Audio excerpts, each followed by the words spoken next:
पन्हाळा तहसील आणि प्रांत कार्यालयात वेशभूषा दिन उत्साहात महिला कर्मचाऱ्यांचा उत्स्फूर्त सहभाग। राज्य शासनाने राज्यातील प्रमुख महोत्सवांमध्ये कोल्हापूरच्या शाही दसऱ्याचा समावेश केलाय।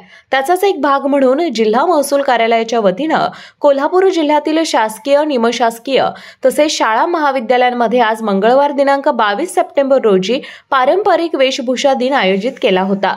त्यानुसार पन्हाळा इथल्या पन्हाळा तहसील कार्यालयामध्ये तहसीलदार माधवी शिंदे यांच्यासह सर्वच महिला कर्मचाऱ्यांनी पारंपरिक वेशभूषा परिधान केली होती।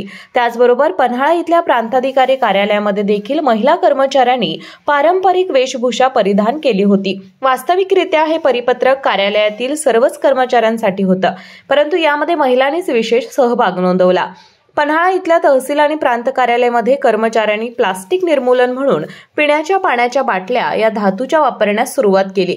त्याचबरोबर पन्हाळा तहसील कार्यालयाच्या वतीनं महसूल पंधरवड्या अंतर्गत विविध उपक्रम राबवले जात आहेत आणि येत्या गुरुवारी लाभार्थींना त्याचं वाटपही केलं जाणार असल्याचं तहसीलदार माधवी शिंदे यांनी यावेळी सांगितलं।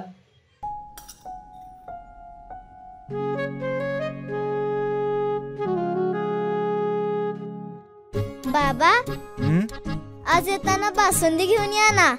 अगं, कालच आपण आईचा वाढदिवस होता म्हणून आणली होती ना।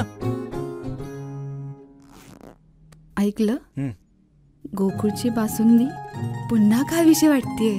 खरं सांगू, मलाही खावीशी वाटतेय।